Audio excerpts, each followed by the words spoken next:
Bueno, vamos a saludar con nuestro segundo invitado, Carlita. Así es, mi querido licenciado de la Cruz. Vamos a darle la más cordial bienvenida al ingeniero Jorge Glass, ex vicepresidente del Ecuador. Ingeniero, bienvenido. Buenos días. Buenos días a todos, muchas gracias por esta entrevista. Ingeniero Jorge Glass, primera vez que va a estar en vivo acá en Ecuador en directo. Esperemos que no sea la primera. Sí, extraordinario.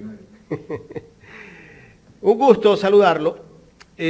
Bueno, en estos días se ha dado una especie de linchamiento mediático, persecución política, no solamente al ex vicepresidente, a otros que trabajaron dentro de esa reconstrucción de Manabí.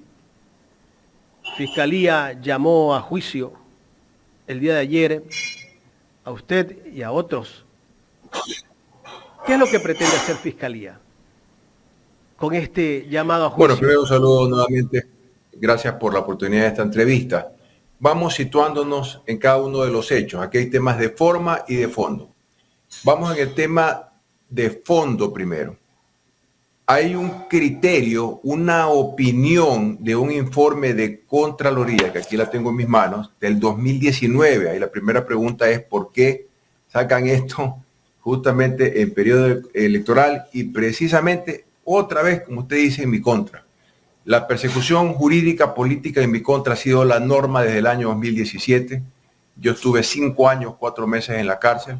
Ahora un juez, un tribunal supremo de Brasil dice lo que yo dije en el juicio en el 2017, que todas las pruebas de Odebrecht son falsas, adulteradas, no sirven, que no pueden ser verificadas, que fueron hechas para perjudicar a determinados políticos en América Latina, para que Bolsonaro pueda ser presidente, para que esté preso Lula y no pueda correr por las elecciones, para meter preso a Glass, para que no pueda oponerse al tongo y el reparto del gobierno de Lenín Moreno, para que no pueda decir un basta o para que pueda enfrentar la pandemia con capacidad. Las muertes no hubieran ocurrido si yo hubiera sido vicepresidente. Bueno, la mayoría de ellas no hubieran ocurrido. No, ahora todavía siguen buscando los cadáveres, desgraciadamente, y ciudadanos, yo soy guayaquileño, con ciudadanos que fueron enterrados en cajas de cartón. Regreso al tema. Peculado, delito de peculado, escándalo, Glass se robó más plata. Primero, yo soy el hombre más auditado de la historia. Estoy pidiendo al récord Guinness que certifique que soy el hombre más auditado de la historia y el hombre más perseguido político jurídicamente de la historia con el lawfare. Y lo voy a registrar como un récord internacional, como un récord mundial. Peculado, dicen, es desvío de fondos públicos. Le explico a los oyentes y a los que nos ven por las redes sociales. Primero, sector público. Te asignas un presupuesto para la compra de un vehículo. ¿De acuerdo?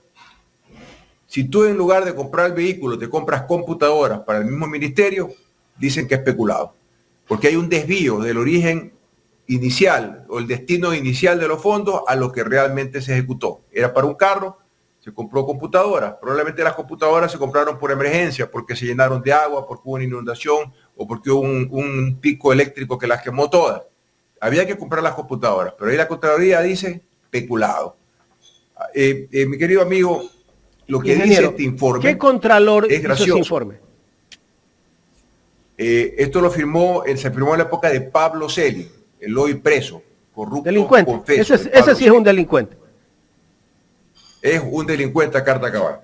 Mire, ¿quién gobierna el país? ¿Un presidente elegido por todos o el contralor? Entonces aquí en este informe de la Contraloría hacen una opinión, y lo leo textualmente, porque se habla de 3 obras importantísimas.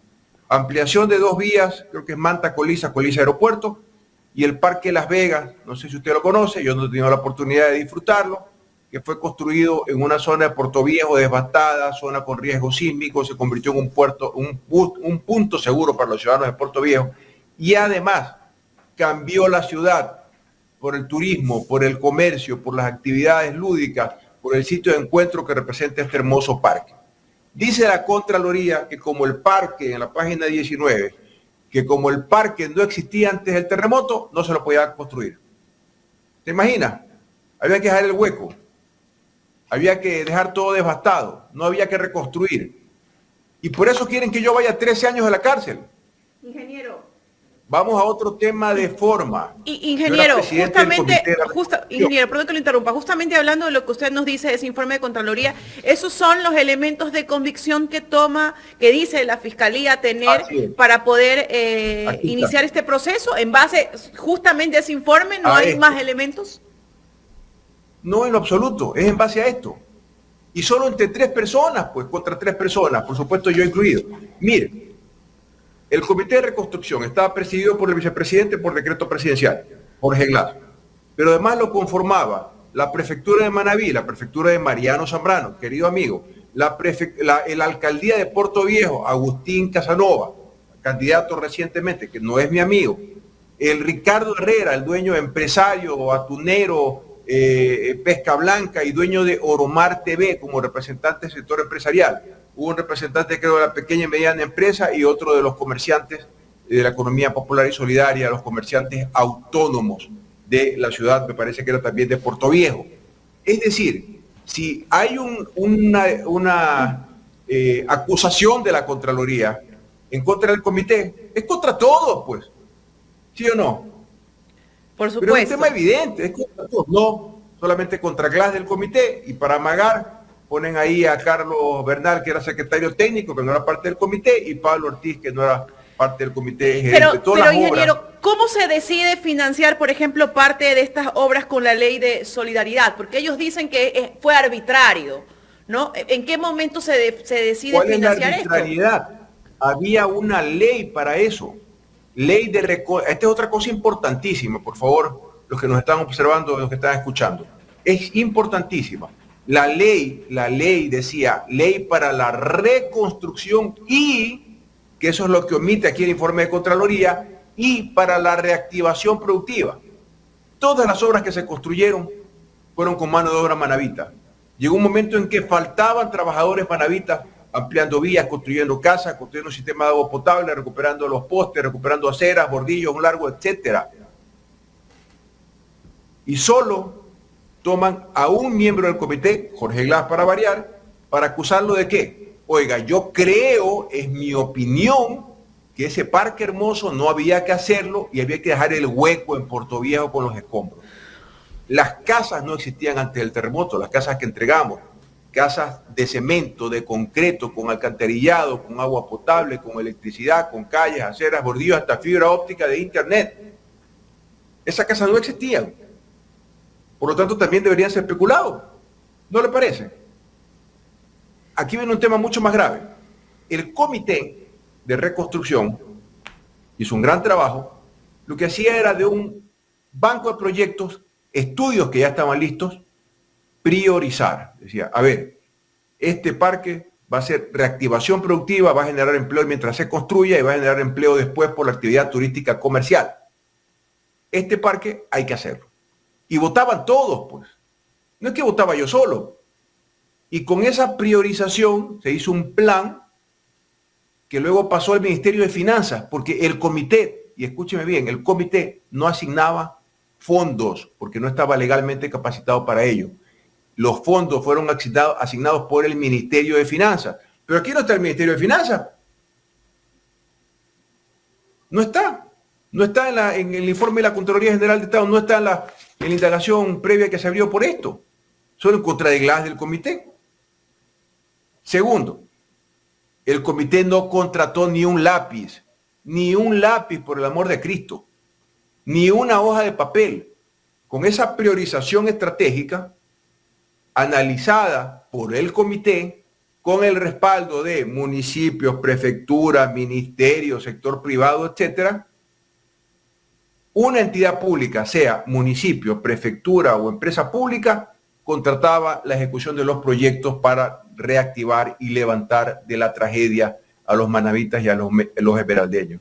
Y por esto que acabo de explicar, el comité no contrataba, el comité no asignaba fondos. El comité somos todos, pues no solamente Jorge Glass, el comité de reconstrucción. Lo primero que hizo Moreno, déjeme decirle esto, fue cortar los fondos de la reconstrucción. Dijo, no se reconstruye más, eso es una gastadera de plata, y quitó los fondos. Esa es la realidad, la verdad histórica. Por eso hasta ahora hay 600 millones que no pueden utilizar de un crédito chino en extraordinarias condiciones. Estamos hablando ya 7 años después, 8 años después. Mi querida amiga, queridos oyentes, queridos internautas, esto no puede ser. Esto es una persecución clara y llana en mi contra otra vez. ¿Por qué en mi contra? Por el amor de Cristo. Yo estuve 5 años, 4 meses preso en una cárcel. Ahora las pruebas no hay. Todo lo de Brasil se cayó.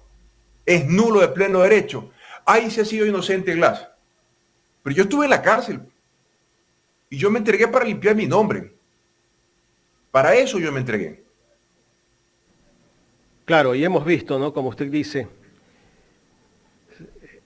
están, como quien dice, contra alguien, contra un proceso también político que se está llevando a cabo en este momento acá en nuestro país. Tuvieron que activar todo esto en un momento que está en la final de una elección, la Revolución Ciudadana. ¿Qué pretenden hacer? Es un tema político. Manchar la campaña. Oiga, mataron un hombre. Mataron al señor Villavicencio. Para que no ganemos en una vuelta. De eso estamos hablando. Y ahora ataquen a Glass, siempre como bombo en fiesta. Contra mí nada más. Yo ya pagué injusta cárcel. Sobreviví 25 motines. 2 años no pude salir de una celda por las amenazas de muerte. Me tiraban excremento en la ventana de la celda. Una vez 26 fundas de excremento.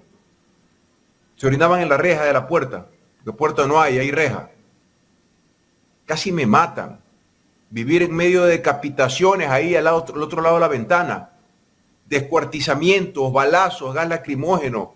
Resbalarme en un charco de sangre. Lesionarme el hombro, lesionarme la cadera. Seguir corriendo.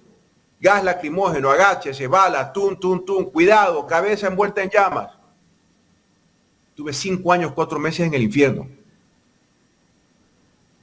Yo la verdad que me quedé, enfrenté, lo enfrenté, pero ya basta. Creo que nunca antes había vivido esto un político. Le decía que creo que nunca antes se había vivido esto, ¿no? ¿Perdón? Que nunca antes un político había vivido esto en este país. En lo que yo he leído, y he leído bastante, en la cárcel me dediqué a estudiar, saqué 2 maestrías, me inscribí en un curso doctoral para algún día aspirar a un PhD, estudié inglés, Biblia hebrea y sobreviví, que era mi misión dentro de la cárcel de Cotopaxi, sobrevivir. Pero nuevamente ahora me vienen con esto, por el amor de Dios. Yo creo que todos los ciudadanos busquen este informe. DPM 003 2019, repito, D de dedo PM 0003 del 2019, ¿no? Este es el informe de Contraloría. Ingeniero Glass, se tenía en cuenta de que el día miércoles 6, o sea, el día de ayer a las 8:30, se iba pues a instalar la audiencia para la formulación de cargos. ¿Esto se dio, no se dio? Así se me informó. ¿Cómo va este proceso? No, se suspendió la audiencia. No tengo claridad en eso, pero la audiencia se ha suspendido. ¿Todavía no hay nueva fecha? ¿No le han informado a usted una nueva fecha para...? No, y la verdad es que esto es quiero decirle que lo personal es una tragedia para mí, para mi familia. Vivir al filo, pensar lo que me va a regresar a la prisión por una cosa tan ridícula como esta que cuando yo le explico causa risa, pero para mí es una tragedia, para mi madre es una tragedia. Yo no me cansaré de recordar que yo perdí 11 seres queridos que no pude enterrar mientras estuve preso. De ellos mi padre, mi nana, mi suegra, 7 tíos y tías. 11 seres queridos que yo no pude enterrar mientras sobrevivía. Cuando yo quise ir al entierro de mi suegra, entonces suegra, porque hasta el matrimonio se acabó en estas, yo pedí que me dejen viajar, me dijeron que no. A usted nunca lo vamos a dejar salir, me dijeron. Podemos hacer una cosa, traiga el ataúd de su suegra, lo pasamos por el control antidrogas, que no sé qué significa, tirarle el perro, huequearlo, no lo sé. Se lo ponemos aquí al frente donde usted está parado, le abrimos la tapa, usted le hace así, cerramos la tapa y se lo llevan. Le digo, pero por Dios, yo vivo a 400 kilómetros, soy de Guayaquil. Ah, dice, entonces amarre bien a la vieja. Eso es lo que me hicieron. 3 años y medio en Cotopaxi. 5 años, 4 meses, 2 años en exceso. Yo podía acceder a la prelibertad en el 14 de diciembre del 2020. Pero el poder político me dejó en la cárcel. 2 años más. 2 años de mi vida. Y es ese mismo poder político que no quiere que regrese quien le dio dignidad a este país, no, le dio dignidad a los ecuatorianos. Otro banquero más, quieren repetir, quieren otro banquero de presidente, más joven, no Figuretti, pero quieren repetir con otro banquero más. Y ya descaradamente se habla de la privatización de la salud y la educación. Por el amor de Cristo, ¿dónde estamos? Van a privatizar la salud y la educación, van a privatizar el seguro social, seguramente también algunos hospitales. Y para eso, créame, yo he estado tranquilo, dedicado a recuperar un poco mi vida, que es imposible. Tengo una cápsula de tiempo de 5 años, 4 meses. 2 veces me entregué a la cárcel. Yo no me fui, aquí me quedé. Soy ciudadano alemán. 7 países me ofrecieron asilo político. Yo dije que no, me entrego, porque yo le voy a heredar a mis hijos un nombre limpio. El nombre de un luchador. No se puede vencer al que nunca se rinde. Yo nunca me voy a rendir. Yo estoy aquí en mi patria y quiero una patria para mis hijos. Ingeniero Glass. La ciudadanía lo debe entender y es alerta de lo que representaría otro banquero más de presidente. ¿A usted alguna vez le propusieron acusar al expresidente Correa y lo dejaban libre? Así es. Varias veces. Varias veces. Los fiscales. Carlos Vaca a la cabeza. Carlos Vaca Mancheno. Me dice, acúsalo a Correa y te vas a la casa. Le dije, primero muerto que traidor. Así nomás. Así está el país. Esa es la justicia que tenemos. Me han propuesto hacer un documental para Netflix. Qué terrible. Esto es muy complejo. El mundo lo está observando. La descomposición de la justicia, ¿hasta dónde llegó? Pero él recibía también órdenes de el sátrapa de Moreno. Sí, por supuesto, ¿no? Por supuesto, con la derecha, con los que quieren volver a ganar la presidencia. Ellos son. Aquí no hay que perderse. Yo soy franco y directo. Usted sabe que yo me arriesgo al dar esta entrevista que me regresen a la cárcel. Pero la ciudadanía debe saber lo que me están haciendo. Y el mundo tiene que saber y mis hijos tienen que entender lo que me están haciendo. Tengo un hijo de 21 años que próximamente va a ser abogado. Yo veo en sus ojos la rebeldía de la injusticia que han cometido conmigo. En ningún país del mundo pudieron haberme condenado sin pruebas, con pruebas adulteradas, con el testimonio de un corrupto confeso como José Consensado Santos, que además recibió $2 millones por acusarme. Así estamos. Una vez que se anularon... Ahora usted se pregunta y dice, ¿y qué pasó? ¿Por qué hay tanta delincuencia? Esto es lo que pasa, pues. Claro. Pues. Esto es lo que pasa cuando hacen cosas como esta. ¿Cuál es la sorpresa? Porque no lo hemos visto en televisión los que no han leído historia. Por favor. Debilitaron el Estado, ¿no? Eliminaron ministerios. El no Estado. Ahora, ¿quién está a cargo de las cárceles? Nadie. ¿Quiénes tienen las llaves? No quiero hablar de eso, que después me asesinan. En serio, claro. No es broma. Claro, es terrible. Yo tengo amenazas de muerte todavía. ¿Tiene amenazas de muerte? Así es, en este momento. ¿Mensajes de teléfono? Directos, señor, directos. No quiero hablar más, créame que no quiero hablar más de esto. No, ingeniero, una pregunta. ¿Cómo va su caso ante las Cortes Internacionales? El sinnúmero de vulneración de derechos que se le ha hecho. Tenemos 2 frentes. Yo te diría que hay un tercero ahora coyunturalmente. Tenemos 2 frentes. Naciones Unidas, el Comité para la Prevención de la Detención Arbitraria ya emitió hace, 2 años o 3 años una resolución que conminaba al Estado ecuatoriano a liberarme, a buscar medidas alternativas a la prisión. Por el lado de la ONU, también el Parlamento Europeo aceptó al trámite después de 2 años el lawfare, no solamente en contra de Jorge Glass, sino en contra de Rafael Correa y mis otros compañeros y amigos. Tenemos el frente de la CIDH que tiene 2 hitos importantes. El primer hito viene de que me otorgaron medidas cautelares de emergencia en el año 2019.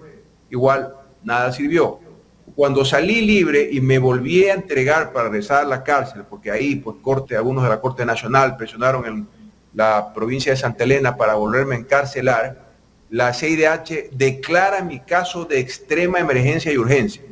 Ese es otro hito muy importante de la CIDH. De ahí yo pediré formalmente una audiencia a la CIDH cuando sea pertinente. Son procesos que avanzan. Tenemos ahora el tema de Brasil, donde la Corte Suprema se ha dado cuenta o siempre supo de que todos los archivos y todas las declaraciones de los funcionarios de Odebrecht son amañadas, truchas, cambiadas, adulteradas, modificadas. Y que cuando se pidió una pericia internacional independiente, adivine qué, el juez, creo que el juez Moro, o un amigo de él, ordenó que se destruyan los discos duros que nunca tuvieron cadena de custodia. Los huequearon con un taladro, les pasaron un taladro para destruir todos los discos duros. Entonces es ahí que los jueces dicen, aquí no hay prueba, pues caramba, ¿cómo puede estar preso el presidente Lula? Y con eso mismo me apresaron a mí. Yo por eso pedí la extensión de la nulidad en Brasil, en la Corte Suprema de Brasil, y me la concedieron. Y todavía viene más, ¿eh? Todavía viene más. Y hay declaraciones contundentes e importantes que serán reveladas en su momento. Ingeniero, pero sin embargo la oposición acá dice que, bueno, el presidente de Brasil ahora es Lula, por eso es que anularon las pruebas. ¿Pero dónde están las pruebas? Muéstrenlas.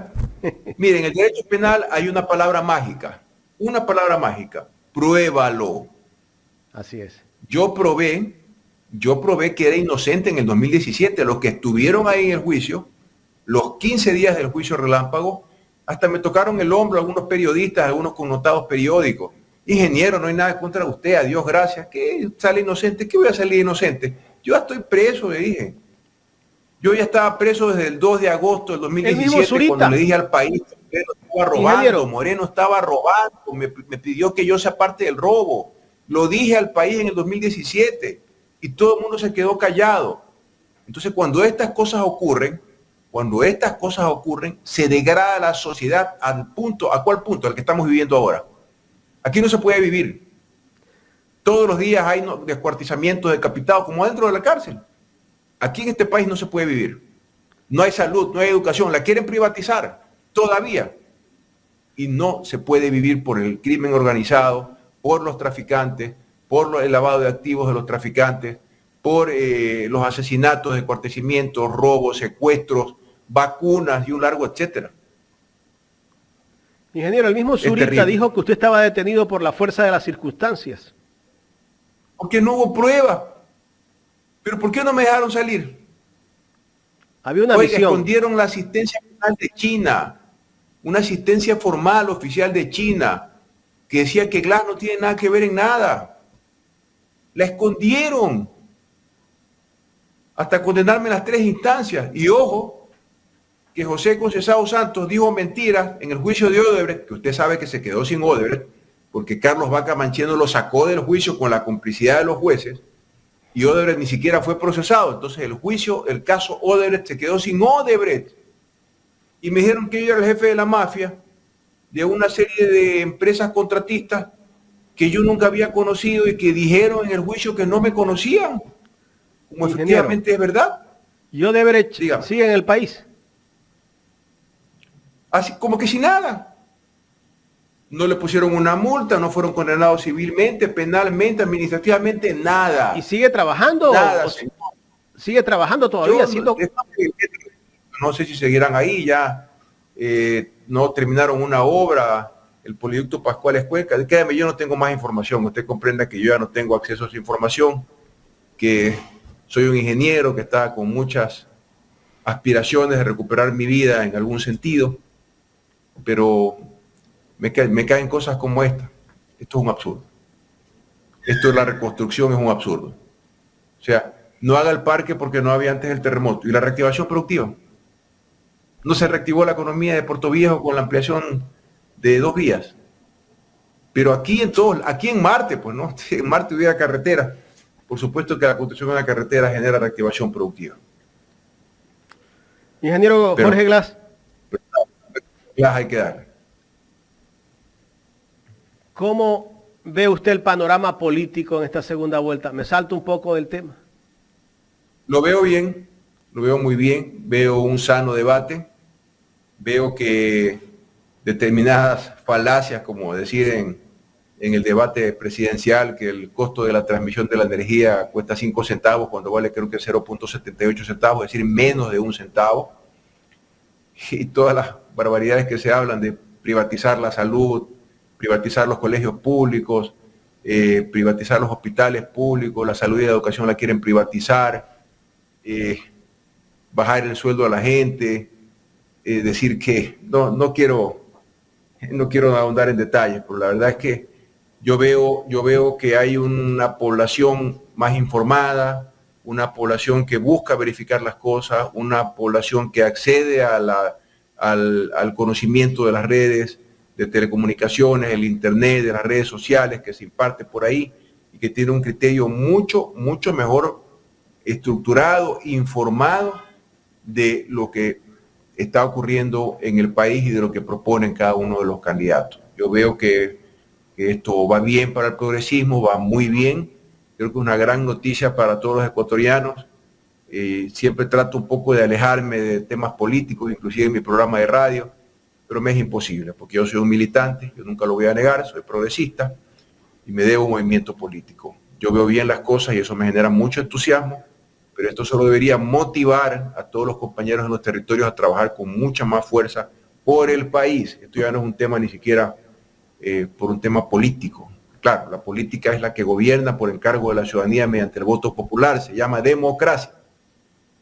Yo las veo bien, yo veo que vamos bien y eso es una gran noticia para Ecuador y América Latina. ¿Volverá a la política el ingeniero Glass? Mire, yo quise retirarme. A mí me obligaron a ser candidato de Lenín Moreno. Yo tenía una oferta de trabajo en Alemania. Creo que todos saben que yo también soy ciudadano alemán. Era un salario extraordinario. Yo tengo un prestigio desde antes de entrar a la política de ser un estructurador de proyectos y un líder de proyectos de telecomunicaciones, infraestructura, energía, etcétera. A eso me dedicaba antes y a eso aspiraría cuando ya termine la persecución jurídica de dedicarme. ¿Sabe usted que un juez me devolvió la pensión vitalicia, que para mí es fundamental porque yo vivo de la colecta mensual que hacen mis compañeros, pero lo destruyeron en la apelación, y más aún el procurador, que es un tipo de pobreza de alma y espíritu, manda un oficio solicitando que incauten las cuentas de ahorro de mi mamá de 86 años, porque me iban a depositar ahí, como yo no puedo tener cuentas por mi situación judicial, me iban a depositar ahí la pensión vitalicia, que supuestamente se había restituido y que nunca me restituyeron, nunca me dieron un solo centavo, y piden que se incauten las cuentas de mi mamá, de 86 años. Una mujer mayor, guerrera, que solamente vive y ha vivido para verme libre de los problemas judiciales. ¿A qué grado de miseria hemos llegado? La cuenta de mi madre, por el amor de Cristo. Eso no puede seguir ocurriendo. Eso es de lo último. Ingeniero, quiero agradecerle por haber aceptado conversar con nosotros estos minutos. Muchas gracias. Ojalá podamos volver. Creo que nos quedan muchos temas que pudiéramos tratar. Lo invito a escuchar Glass en línea por Radio Sonorama y redes sociales. Todos los días, ¿no? Yo creo que no va a poder ser todos los días, pero en todo caso hasta ahora sí. Es el arranque. Pero usted sabe, yo hacía entrevistas antes. Yo fui entrevistador 8 años, trabajé como 15 años en un medio de comunicación. Y me llena de entusiasmo poner temas de profundidad y por supuesto estoy a la orden para ustedes. Hemos tratado fenómeno del niño, riesgo de apagones, macroeconomía, hoy día trataremos de la CNT, pero ya de ahí tendré que grabar algunos programas porque tengo que dedicarme a otras cosas por el momento, hasta por lo menos el día de la elección. Gracias. Muchísimas gracias. Un abrazo para ustedes y un abrazo para toda la audiencia.